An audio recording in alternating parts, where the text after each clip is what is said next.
Welcome back to Mini-Modelog. So this week again is a Guild Ball week. So this model I've got was available on the Vault for a while, but was actually in the pack you got if you went to SteamCon. Obviously it's not a good model if you're not a Morticians player, because at the moment you can only run him in a Morticians lineup, but it is Skulk. Officially he's a Morticians player at the moment, but as of the release of the minor guilds, he will actually be a Ratcatchers player as well.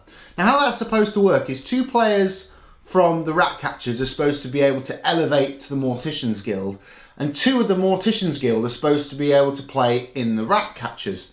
Now I believe for Morticians this is set to be Bonesaw and Veteran Graves to play in the Ratcatchers, but I'm not 100% on who's going upwards from the Ratcatchers, but we shall see, because I will be getting all the minor guilds for all my major guilds. So that'll include Ratcatchers, the Brewers Minor Guild, the Butchers Minor Guild, and the Engineers Minor Guild, and the Farmers, who are coming next month. But for now, let's take a look at Skulk. So let's get into Skulk. Skulk was obviously available within the box at Steamforged, and was available on the Vault for a while. He is going to come in the Ratcatchers Guild box set. Now whether you'll get the same card artwork or whether it'll be slightly different to be thematically linked to the Ratcatchers, I don't know yet, but when I do I'll let you know, because obviously I'm going to get the Ratcatchers, so I'll actually have this model twice.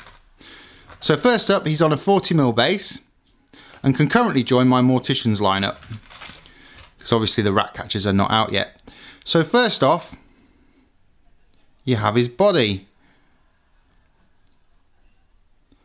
Stood on 1 foot, and I imagine his arms will be glued there and there, with other bits as well. And then you got his 2 arms, where he's holding what looks like some spears, followed by what looks like a bag of rats and some cloak parts.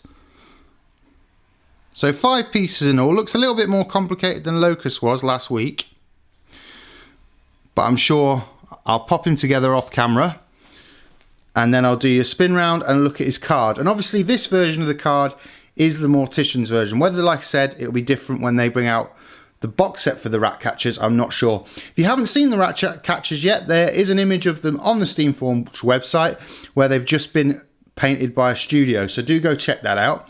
I'll pop a link down below. I did talk about it in a previous video, but that is Skulk. So I'll now pop him together, and then we'll take a look at his card. So here is Skulk from the Morticians / Ratcatchers.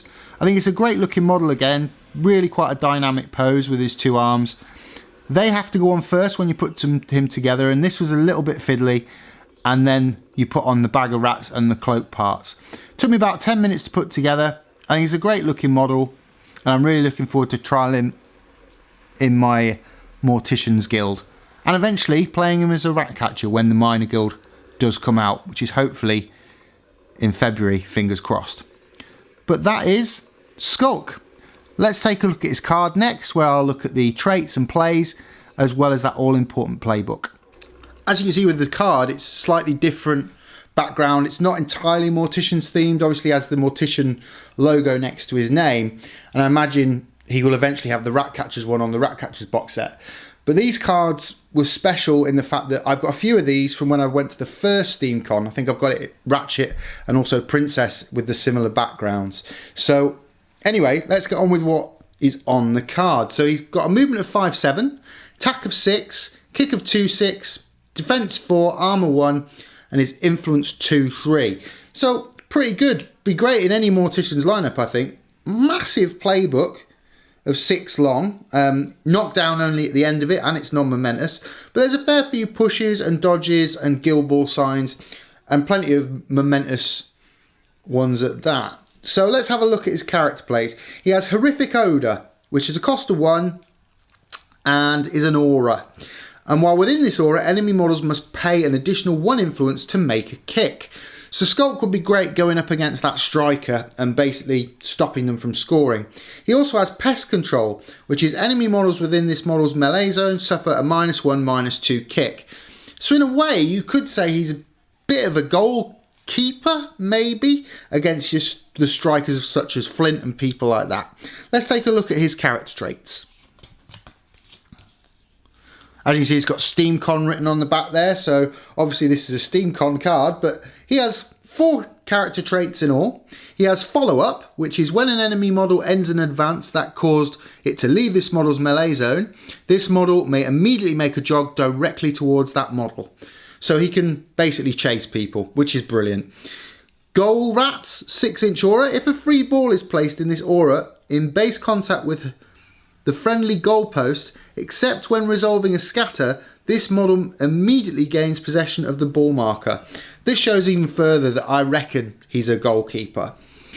Lightning Reflexes, again a 6-inch aura. Once per turn, when an enemy model ends a dodge within this aura, this model may immediately make a jog directly towards the model.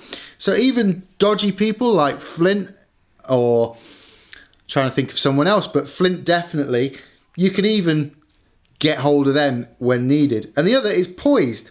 Once per turn, this model may make a counterattack without spending MP. This shows that he's probably going to be a goalkeeper. Be great for Morticians because Morticians don't really have a goalkeeper. So I'll be trialing him soon and I'll let you know how I do. I hope you enjoyed the video. Right about now, my subscription should be coming up in the top right hand corner. And in the bottom should be last week's video, which will be the Locust video. And also a playlist of all my Guild Ball unboxings if you wanted to see what other models I've unboxed.